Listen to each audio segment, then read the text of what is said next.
Last time we met our two new recruits to the Horrible Four. We met Elias the Dwarf and Pomeline the Halfling. So this time we're going to do some exciting stuff. We're going to go on a dungeon crawl. I'm excited. It's been a while. I've got the right types of measurements. I've got some brand new dice to commemorate the fact that our leader is now Lorke. These are some really nice skull dice that I found on Etsy. Let's see if it'll focus. If you can see, it's kind of got like this inky blackness and sort of a skull. I got enough sets of these to where we've got some reliable a reliable amount of dice. And those are just really, really cool. So if you want to get some yourself, they're called the Necromancer's Reward.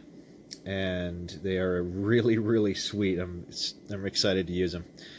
So let's go over the materials that we're going to use this time, and we'll get started. All right, so here's what we're going to be using.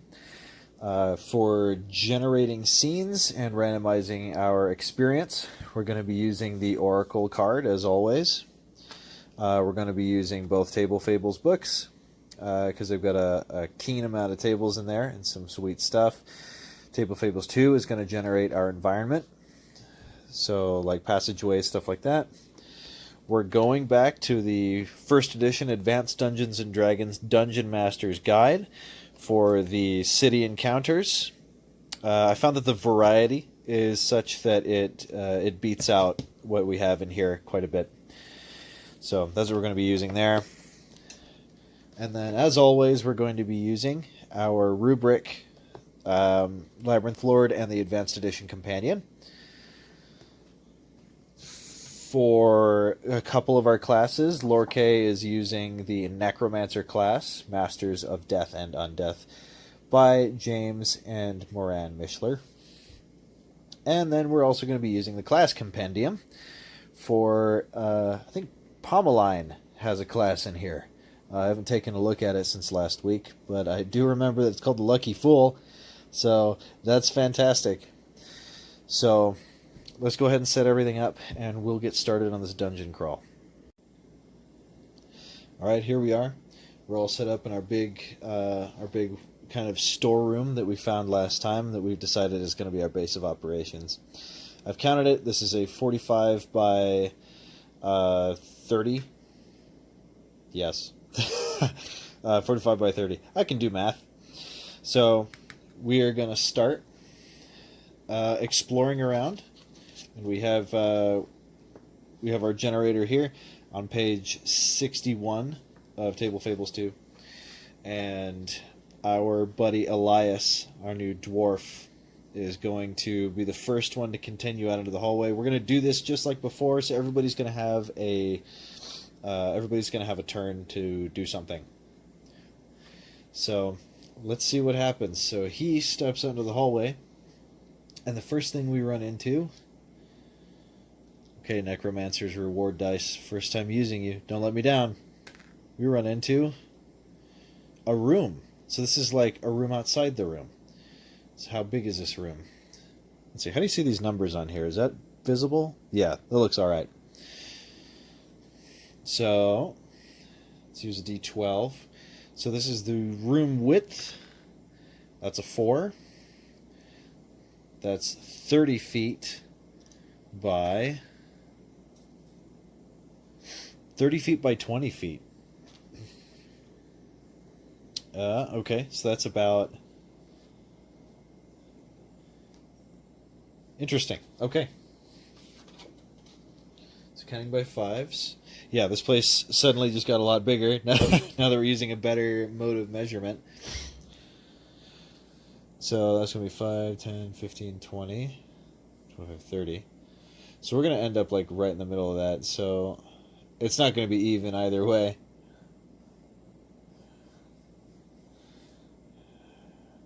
Okay, and by 25, you know what?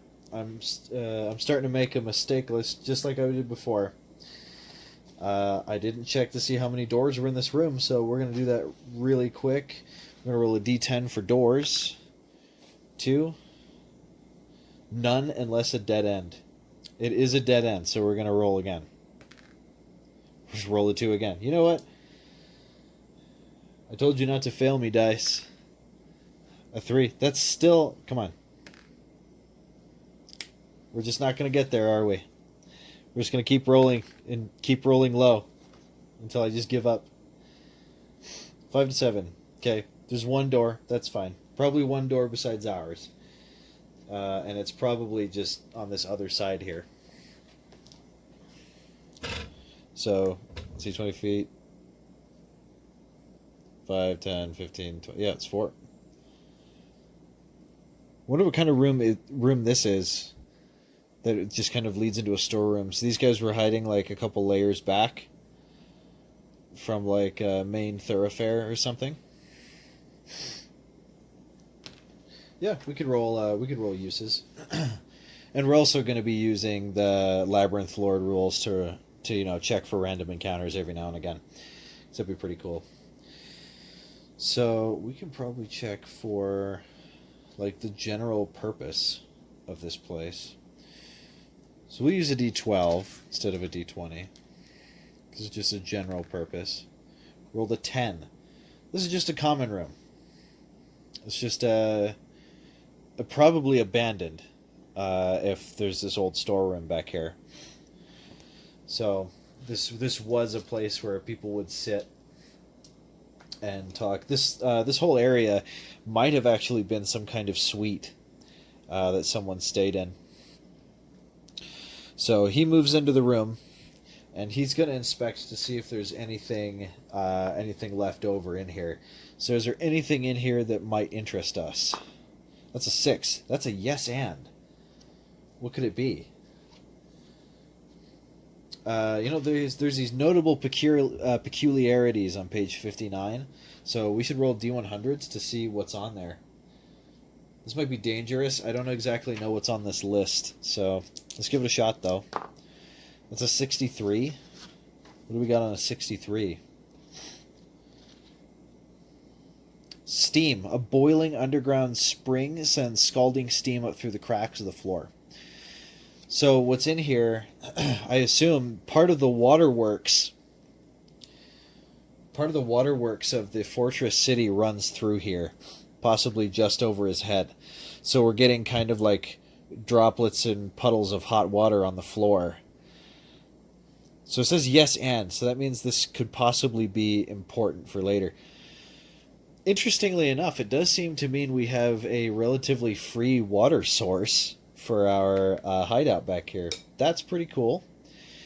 So good to know. We've added a detail, and that's going to help us. Next up, let's let Lorkay do some exploring. Lorkay is actually going to check out this door. Risky, because he's our spellcaster, so here we go. And once everybody's gone through their turn, we're going to roll to see if there's a random encounter. And I believe it's a 1 on a D6 or 1 or 2, something like that. We'll also determine whether it's day or night, but we'll see. So let's do our D10 for the dungeon interior. Sorry, that's a little sideways. 9. That's a hallway. Okay, so the hall dimensions, D6 and a D12. So the hall dimensions, its width, that's a 3, so it's 10 feet wide. And D12, its length, of course, is just incredibly short because we don't get normal things around here. So this is a 10-foot hallway. And we rolled a 2 on there, and its length is 20 feet. That's still decent compared to the stuff we used to roll. So there's kind of like this outcropping here. Maybe this is like kind of a ramshackle wooden barricade. Like this door used to be bigger. Sort of this big hallway. And this is going to go 20 feet. And once again, we're going to roll for a number of doors. I have bad luck rolling for doors. Like nothing I do is typically very coherent. We're going to give it a try. Let's do a D10. 7. There is a door. And this is going to be Door location, D4. If it's north, then we're going to roll something else. That's 2. That's the east wall. That's over here. So it's 5, 10, 15, 20. How many squares down is it? 3 squares down. 1, 2, 3. The door's right here, and it leads east. This hallway dead ends. But there's a door right there. It's interesting. We actually came... We must have come from this direction to get here. Or maybe we must have somehow come from a different direction. But maybe that's no longer accessible. But whatever logic you want to use, I mean, it doesn't matter at this point. So with the remainder of whatever he's going to do, he's going to move aside. No way he's going to go first. He's the squishy spellcaster. So next up, Sig here. He ain't afraid of nothing. So he's gonna go in here and see if there's anything worth. I love doing Sig's voice. He's great. He's gonna look and he's gonna see if there's anything of interest in here. I want me some shinies. 5. Yeah, there's something interesting in here. What is it? Evens, odds, twists, or the table. Evens, we roll the twists. Odds, we roll the table. Evens. Let's roll a twist. What's going on here? 3. An organization appears. Please no. Please. If this is the cult, I'm going to lose my mind. Is this the cult? No. Okay. Give me a second. I'm very relieved. That's nice. Okay. So, give me a second. I'm going to pause. I'm going to figure out who these guys are really quick. So, through a series of oracle rolls, I've determined that whoever this is and whatever organization they represent, we don't know what organization they represent. What we do know is that this person is a magic user, which presents some interesting questions that I think I should pose to the oracles on camera. First, let's actually do some random generation. We're going to use Table Fables, and we're actually going to generate who this person is. Sorry, not Table Fables. Table Fables have options that don't make sense in this system. So we are going to use... We're actually going to use the Advanced Edition Companion to do this. For some reason, I seem to have forgotten what I'm doing. So, yeah, just bear with me for a second. Let's generate this person. And if enough stuff lines up, that's going to be very interesting. Okay, so here we are. Random tavern patrons. Tavern patrons.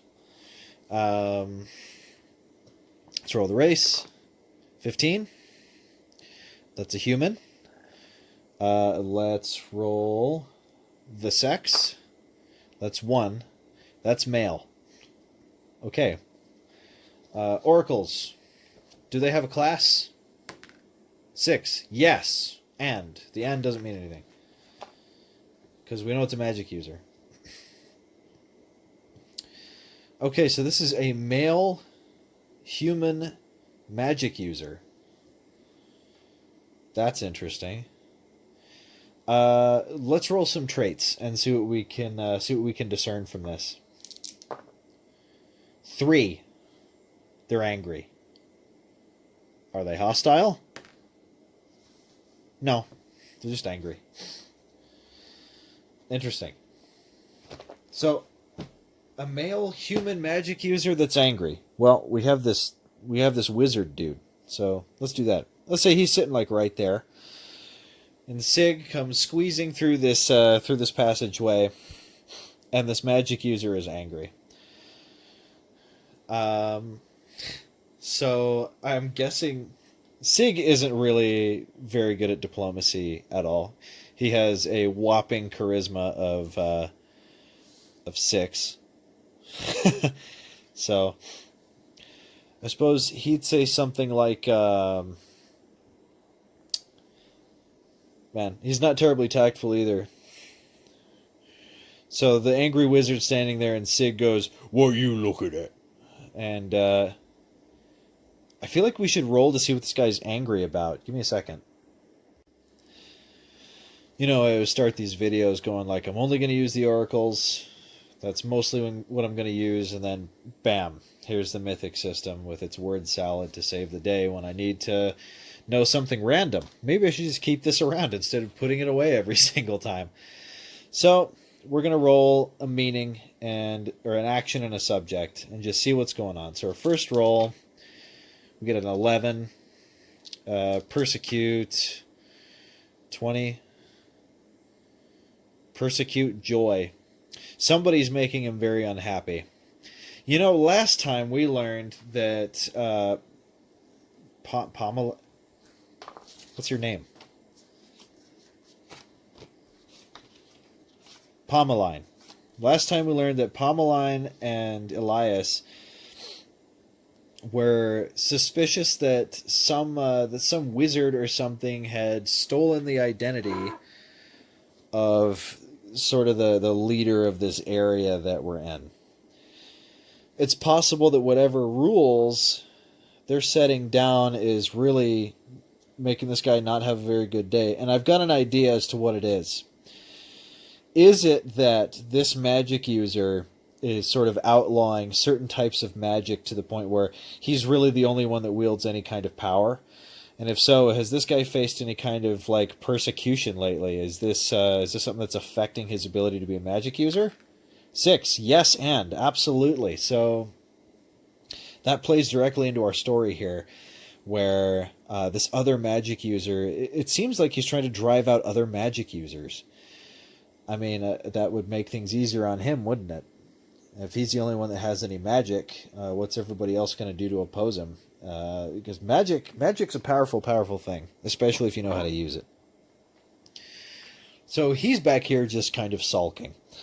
Does he have anything he wants to say to us, or is he just back here and wants to be left alone? Does he want to, does he want anything? 4?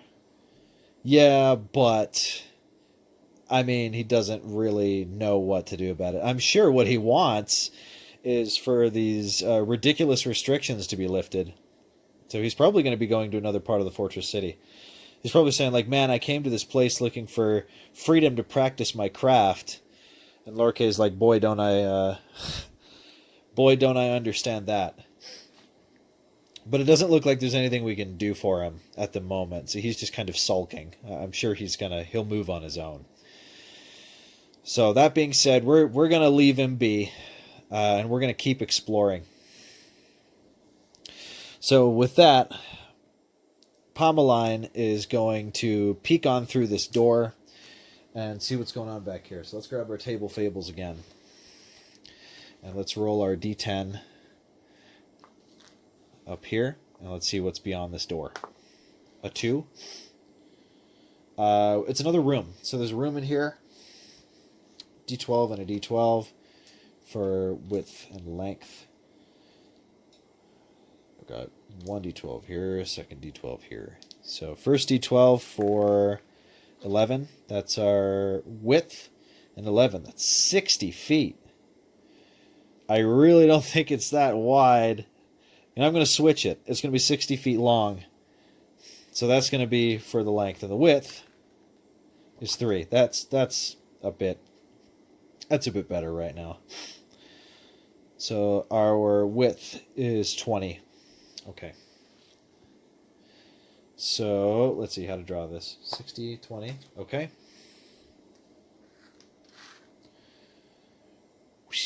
And then 5, 10, 15, and 20. Like that. 60 foot long. Let's take a look for some doors and where those are at. Amazing. Doors. 3. No doors. Well, there has to be doors. So, sorry, you got to cooperate with me, dice. 7. What's that? There's one door. One door? I find that doubtful. This is a strange generator here. I mean, it tends to generate kind of linear pathways just from how the numbers are laid out. One day it might be interesting to try out more of an old school type thing, but they measure in 10s, and Labyrinth Lord measures in 5s. Funny how often that kind of that's funny how weird that gets. One door, huh? Well, we're gonna follow the dice. So there's a single door. Where's the door? Huh. D4. It's 4.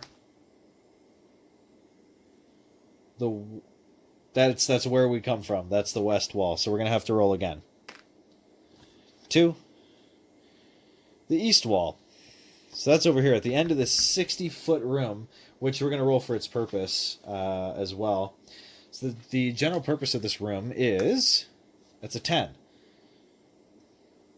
It's another common room. I find that unlikely, but I mean, it is what it is. Because when they were building this building, I mean, it's probably a couple of different common rooms. I'm sitting here trying to justify this madness. 5, 10, 15, 20, 25, 30, 35, 40, 45, 50, 55, 60. Wow! This room's enormous. Now, I guarantee there's something in here. You know, one of you who commented actually suggested there was an alternate version to this chart, and I'm going to reorient this in a second. There's an alternate version to my oracles that I'm using, and it actually deals with likelihood as well as it works on a d6, but it works with likelihood. So let me pause. I'm going to reorient the camera, and we're going to take a look at that.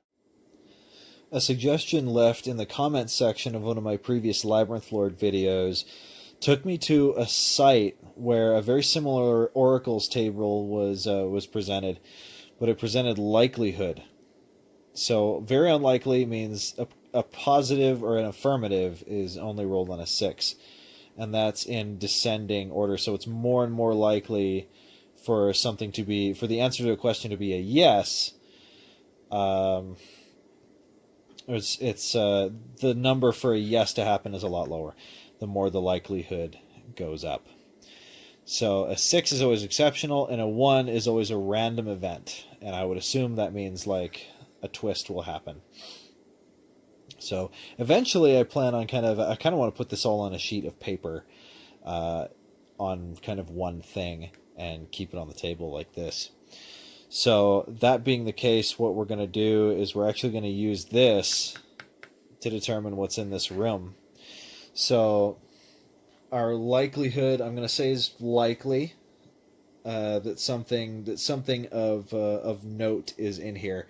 So we're going to roll, and on a 3-up, we are gonna something's positive. So we find something. So here we go. That's a 1. No. No, nothing's in this room. Giant empty room. Just big empty 60-foot room. I really, really, really doubt that. I really doubt it. So we can look for random dungeon dressings if we want to. Which I might do, because Table Fables is right here. I mean, because, no, I really doubt it's, totally featureless. I doubt there's just nothing in here. There's probably trash. There's probably rubble. It's just sort of a bummer to find a big 60-foot room, and we're running out of playmat. So our dungeon exploration is it's a lot bigger because we're measuring in 5s now. So let's move this. We're gonna need the room. By the way, that's everybody. So let's crack open the Labyrinth Lord book, and let's take a look and see if we encounter anything.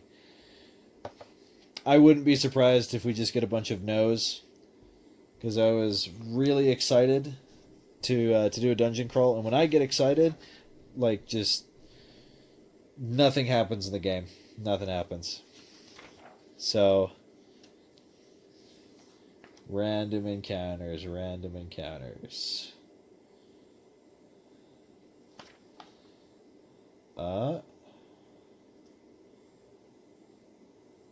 Yeah, okay. So here we go. Everybody's gone over the turn. Let's see what happens. That's a roll of a 2. I think it's 1 or a 2. When something like that happens. Let me check. Okay, so it says in the Wandering Monster section here, this page 125. I always lose it. It's a roll of a 1, I think. Therefore, when the characters are in the Labyrinth Lord will roll a d6 every 2 turns, as opposed to 1. And a result of 1 indicates that a wandering monster is encountered. In this case, it's just going to be like a thing happens, or we find people. This check is only made 3 or 4 times per day in the wilderness adventuring. So it says we can roll a d20 for an encounter, but a roll of a 1 or a 2 indicates monsters encountered. So it's a 1 on a d6, 1 or a 2 on a d20. Roll 3 indicates the monster will be 2 hit dice. Actually, no, I must have misread that. I'm just kind of skimming. But in any case, yeah, we didn't encounter anything. In a way, this is good. For content, it's boring, but I mean, for the party, it looks like they have a lot of space to just kind of store whatever stuff they want. So I should keep this in mind and put this on some grid paper, because it looks like our lair is kind of like, I mean, it's kind of big. So, and it's kind of tucked back in this corner somewhere, so that's pretty nice. So let's continue going. So nothing happened. So remember, 2 turns now. So how long was a turn? 10 minutes? Something like that. So yeah, we're going to start over. Who went first? Our dwarf. He went first. All right. So after moving some stuff, our dwarf is going to come through here and look through this door. Now, we have limited space here, so I might have to constrain ourselves. In fact, you know what? Let's do this. This door is leads to a small room like this. We can roll to see how many doors are in it. Watch, now we roll like d6 doors. In this tiny little thing. So we already kind of decided what that is. So let's roll a d10 to determine doors. I'm calling it now. The dice are gonna be ridiculous. Here we go. 9. Yeah, they're being stupid. That's d4 doors. Well, I suppose we can make that work.